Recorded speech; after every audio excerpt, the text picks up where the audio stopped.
She said she was running errands. That was it. Just a simple, mundane sentence tossed over her shoulder while she tied her shoes in the foyer. Be back soon. Need to hit the grocery store and maybe the dry cleaners, Mia said without looking at me. Her voice light, casual. Too casual, maybe. But I didn't notice then. I didn't hear the tremor in her tone or see the flicker in her eyes. I was too buried in spreadsheets, half listening from the dining table that doubled as my workspace. It was a Saturday, one of those crisp, golden afternoons that made the entire world smell like cinnamon and wind. I should have been outside with our dog, Arlo, or helping our daughter Lily with her science project. But instead I was filtering through purchase orders for a client who needed results by Monday. I muttered, "Okay, drive safe," barely glancing up. That was the last normal moment of my life. The house felt oddly still after she left. Not quiet. Lily was humming off-key in the other room, and Arlo's tail occasionally thudded against the floor in a slow rhythm, but still, like something had been removed, sucked out into the vacuum of her absence. I remember thinking, absently, that she didn't kiss me goodbye. I didn't even realize how strange that was until later. The day dripped by in pieces, emails, calls, a grilled cheese sandwich with Lily, who asked me when Mommy was coming back. Soon, I said, checking the clock. 3 hours had passed. Too long for a grocery run and the dry cleaners, especially when both were within 5 minutes of the house. I texted her. All good. No reply. Maybe she got caught in a line. Maybe she left her phone in the car. Maybe. The front door opened around 4:15 p.m., and there she was, breezing in with a couple of light shopping bags and a too bright smile. Hey, sorry.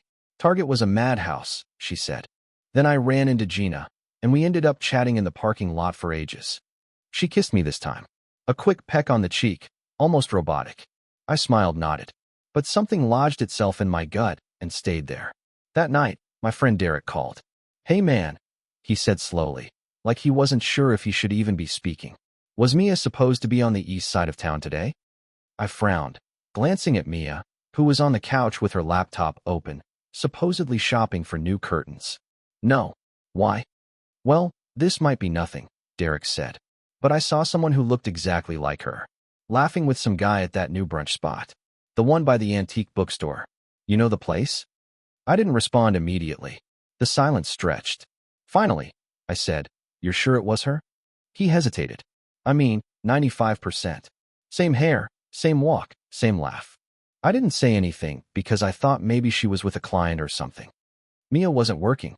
She'd taken a leave from the interior design firm 3 months ago to spend more time with Lily and figure out her next move. She hadn't taken on a single client since. Thanks, man, I said quietly, heart thudding.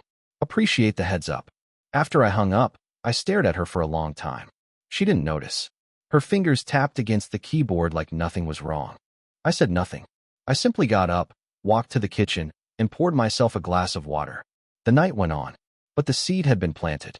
The next morning, I checked the trash for the receipt from Target. Nothing. I checked the car, clean. No bags in the trunk. Nothing out of place. But that was the thing. It was too clean. Mia was never this tidy. She always left a coffee cup or a hair tie in the console. Today, it was pristine. I didn't sleep much that night. My brain wouldn't let me. On Monday, after dropping Lily at school, I circled back and drove toward the east side of town. I parked across from the cafe Derek had mentioned. It was all reclaimed wood and string lights, the kind of place Mia loved. I sat there for half an hour, wondering what I hoped to find.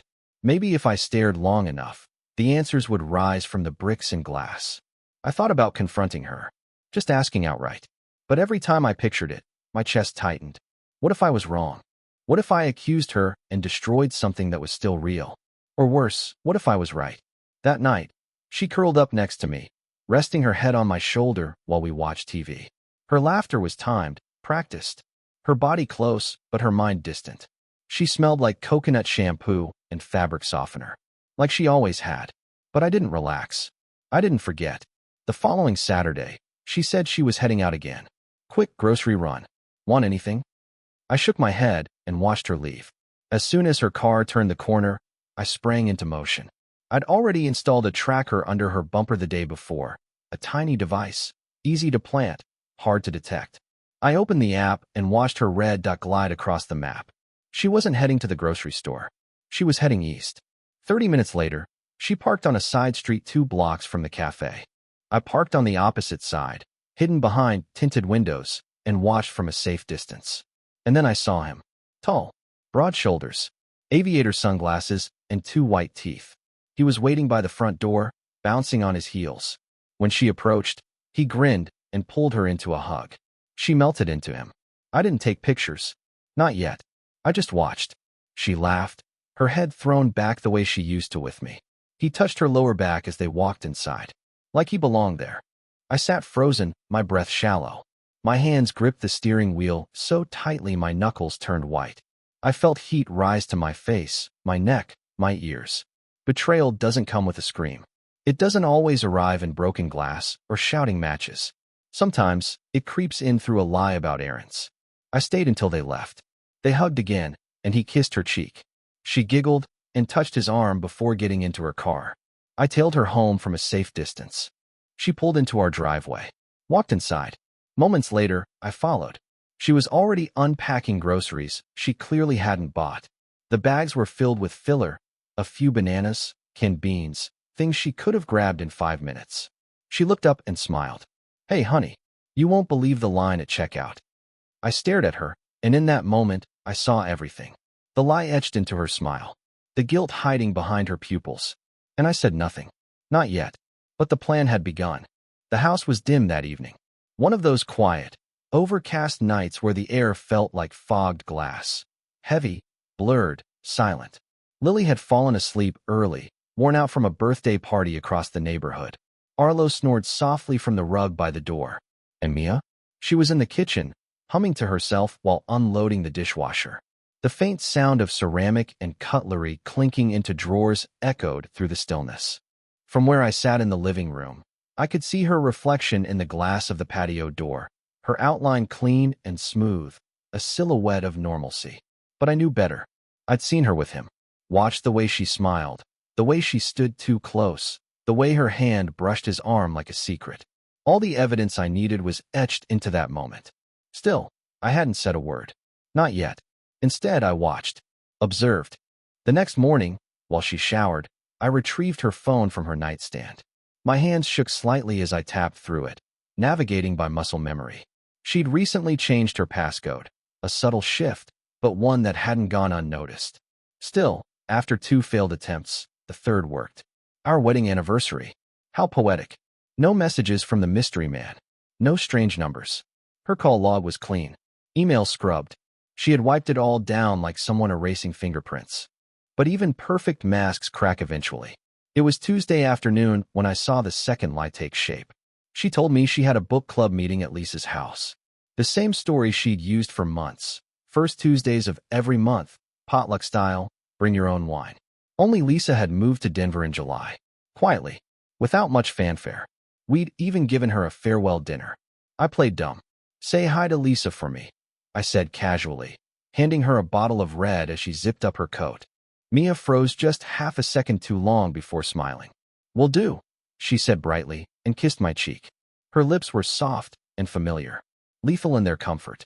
After she left, I checked the tracker app again. She drove to a residential street I didn't recognize at first, a shaded cul-de-sac on the edge of town, right behind the university's old arboretum.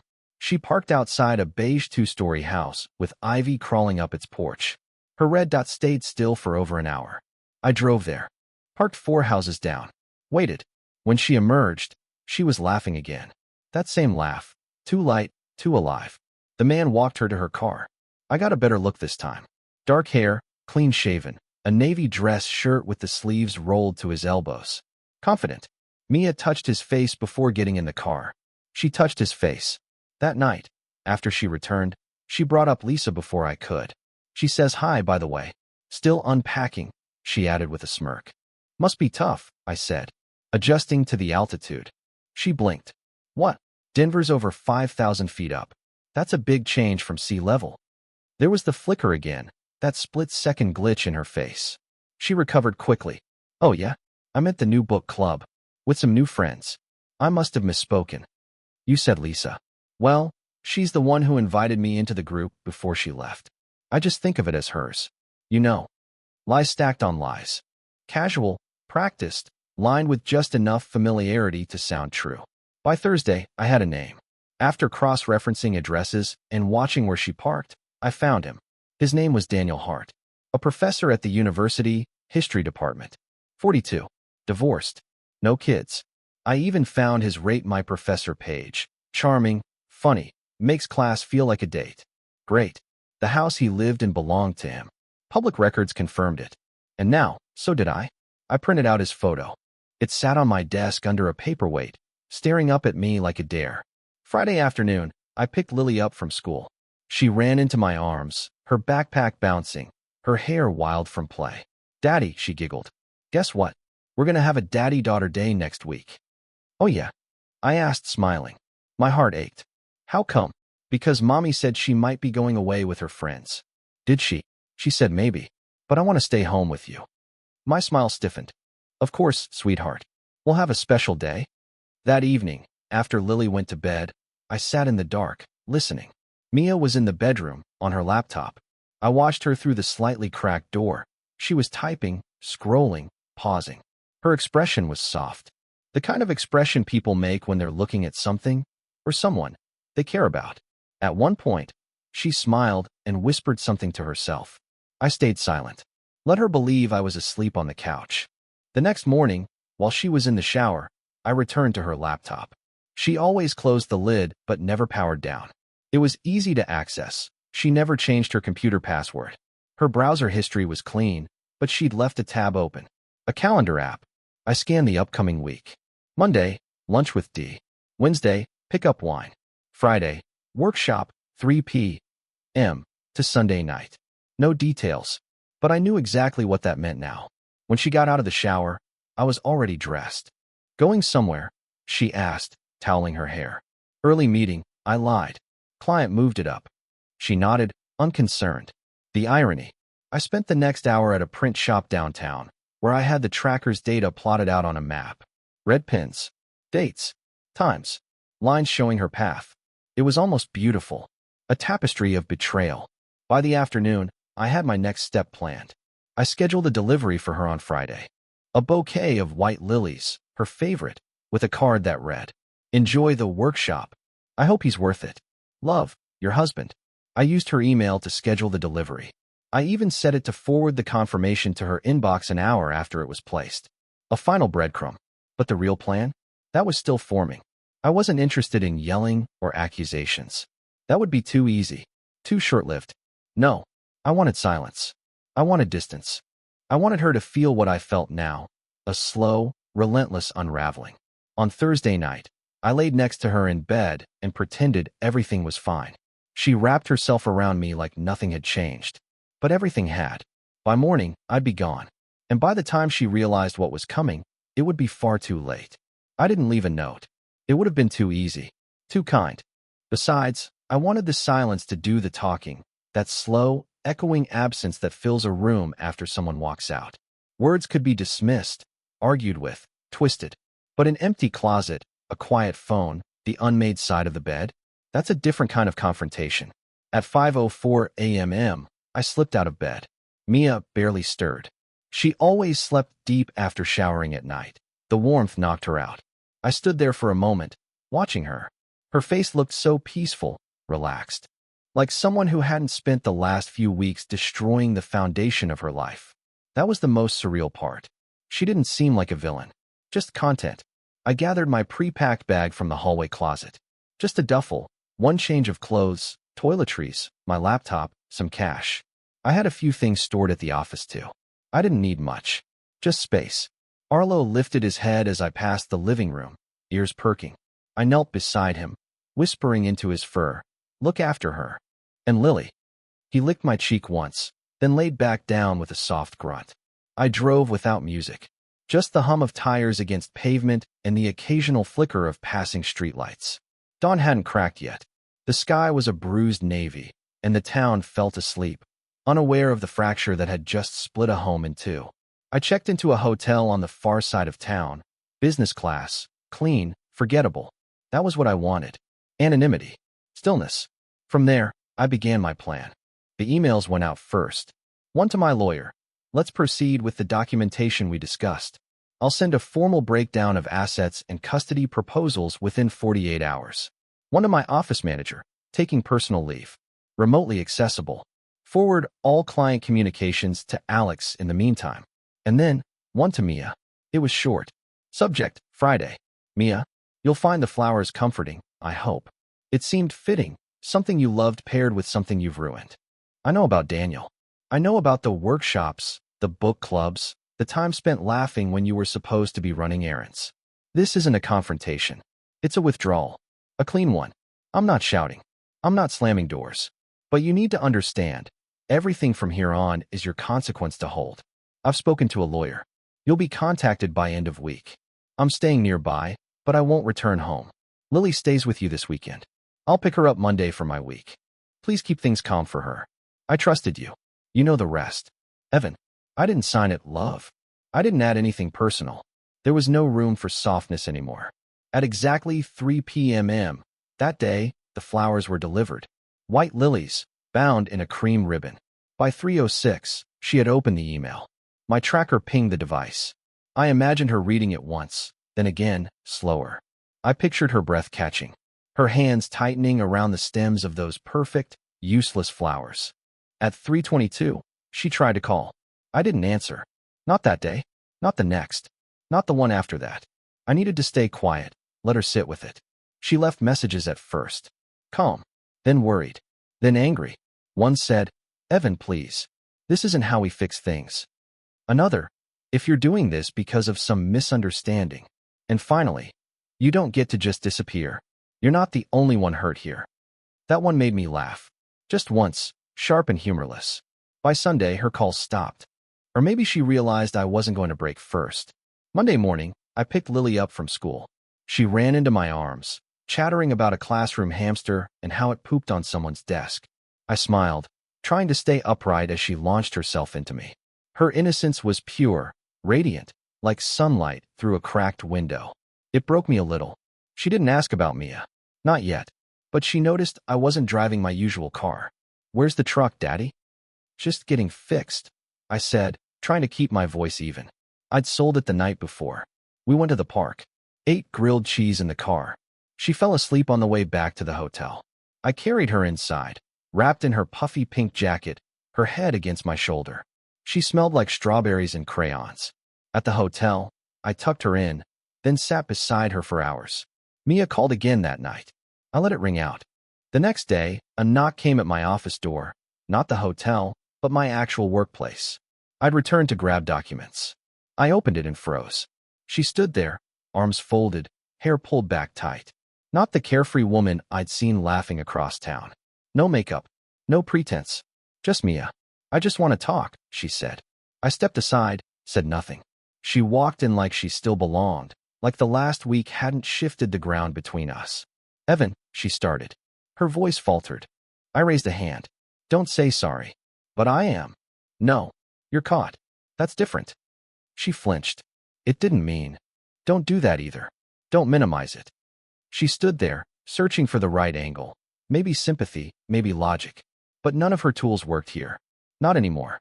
Was it worth it? I asked finally. She blinked, caught off guard. I don't know. That answer sealed something for me.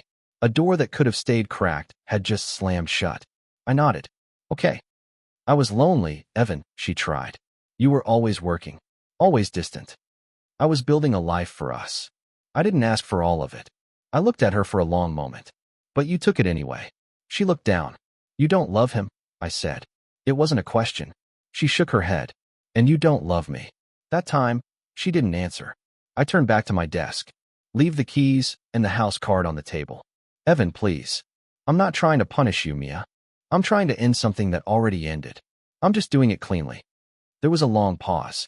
I never meant to hurt you, she whispered. But you did. And with that, she left.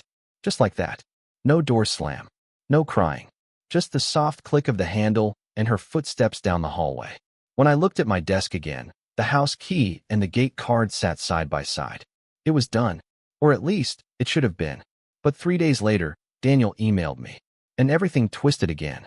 Daniel's name hit my inbox like a rock through stained glass. Subject, I need to speak with you. For several minutes, I just stared at it. the cursor hovering over the unopened message. His name glared back at me. Daniel Hart. The man who had slid himself into the heart of my marriage while I was busy keeping it afloat. I expected a smug denial, maybe an attempt to clear his conscience with hollow apologies. But curiosity eventually overpowered resentment, and I clicked. The email wasn't long. No dramatic explanations, no poetic guilt. Just this. Evan, I know you have every reason not to trust me, and you're absolutely right. But there are things you don't know, things she didn't tell you, and things I didn't fully understand until it was too late. I don't expect forgiveness, but I do need to talk to you. In person. Please. One conversation. If not for me, then for Lily. Daniel. That last line clenched my stomach like a fist. Lily. I reread it 3 times before responding with a single sentence. Tomorrow. Noon. Eastfield Park. The old gazebo. I didn't tell Mia. I didn't ask permission. This wasn't for her. The next day, I arrived 10 minutes early. The wind had turned colder, threading through the trees and rustling the fallen leaves in cautious whispers. I sat beneath the wooden slats of the gazebo, hands tucked into my jacket, heart rhythm steady but coiled. He arrived on time. Alone. I'd only seen Daniel from a distance, glimpses through a car windshield, reflections in cafe windows. Up close, he looked like someone who had once been put together but had lost the habit. His hair was tousled, dark eyes sunken. He walked like a man expecting a punch at any moment. Thanks for coming, he said. I didn't offer a handshake. Didn't speak. He nodded, accepting the cold shoulder, and sat down across from me. I met Mia last spring, he began. She was at a lecture. Not mine, a colleague's.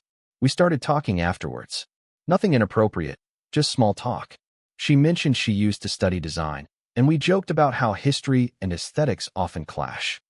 I kept my eyes on him, saying nothing. He took a breath. She wasn't wearing a ring. That struck me. Mia never took her ring off. Not in all the years we'd been married. She used to say it was her anchor. She said she was separated, he continued. Said it had been over for a while. That you were sleeping in separate rooms. That the marriage was just a shell. I laughed once, a sharp, bitter sound. That's impressive, I muttered. She tell you we were raising the dead too? Daniel flinched, but didn't argue. It wasn't until a few weeks ago that I realized she was still living with you. Still married. Still lying. I narrowed my eyes. You expect me to believe you just found that out now? He nodded. I'm not proud of any of it. I should have asked more questions. Pressed harder. But I didn't. I wanted to believe her. Silence settled between us like fog. Last week, I broke it off, he said. Told her I couldn't continue seeing someone who was living a lie. That if she wanted me, she needed to tell the truth. And she told me she already had. That made me scoff.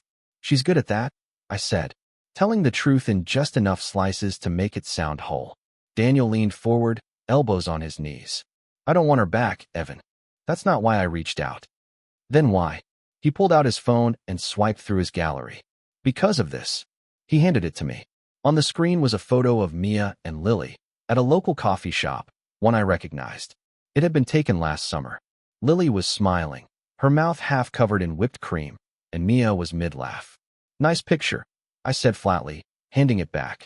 Check the timestamp. I did. July 14th. I felt my pulse skip.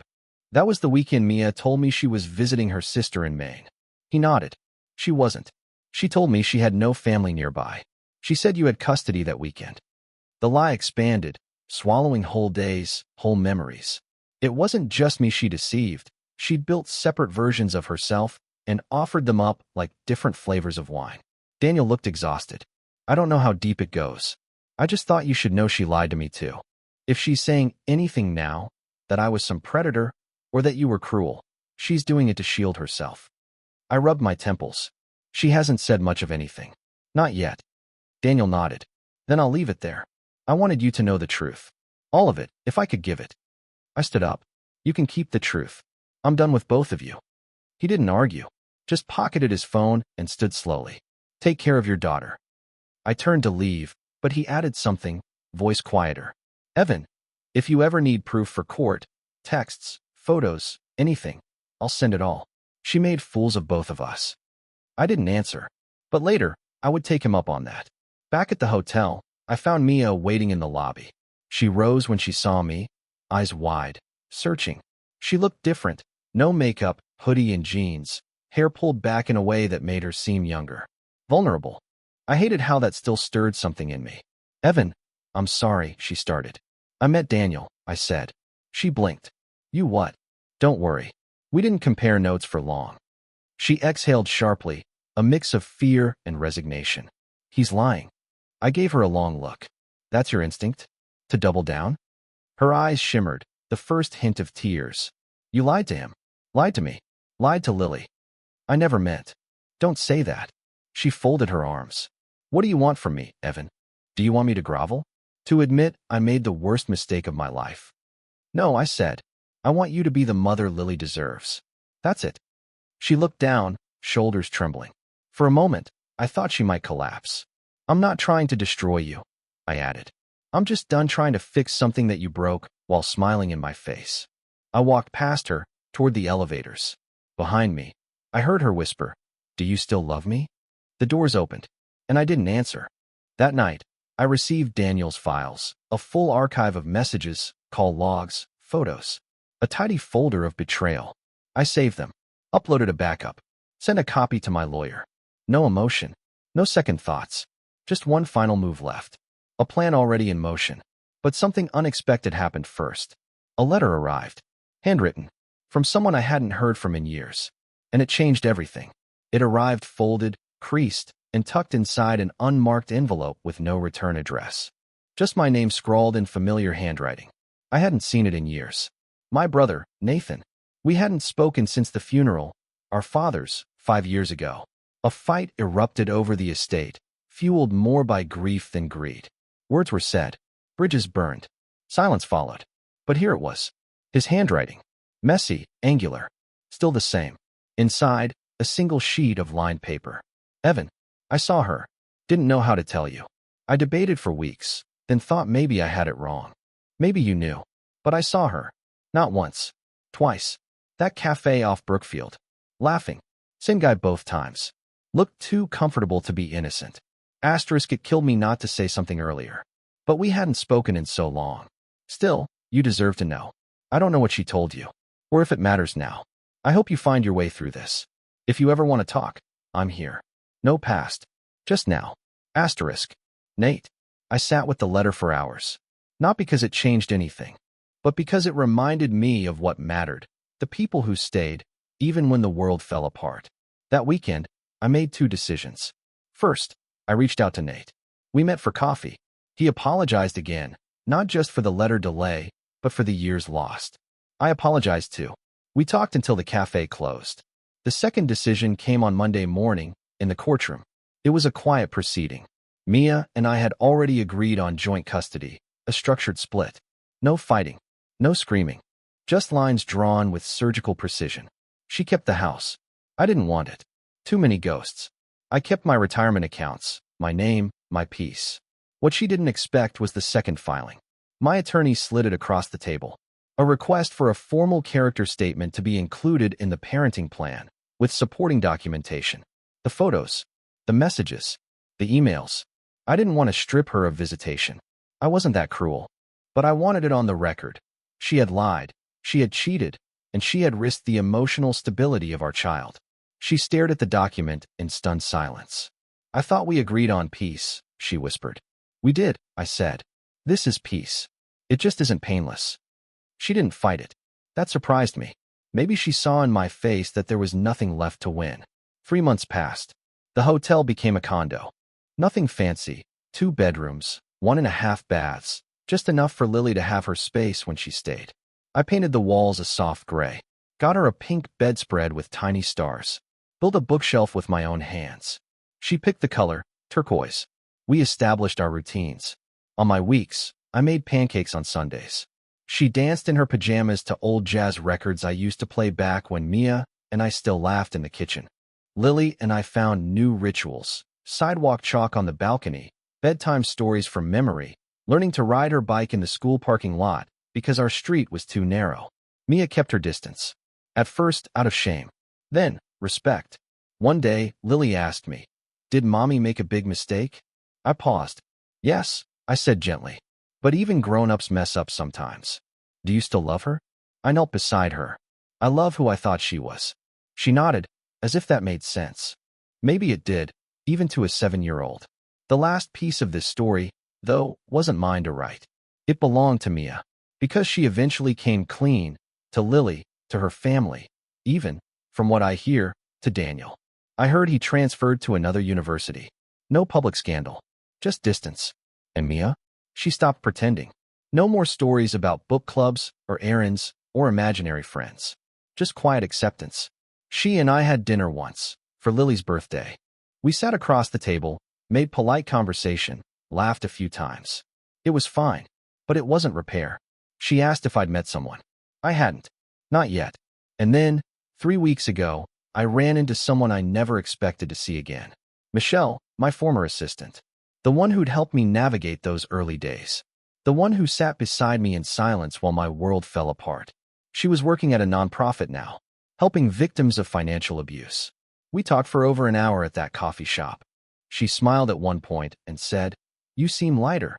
I looked at her for a long moment and realized I was. Closure doesn't come with fireworks. It comes with soft mornings, clean sheets, and your daughter's laughter bouncing off the walls of a home you built from ashes. It comes when the lie is no longer the loudest thing in the room. It comes when you finally forgive yourself for believing her.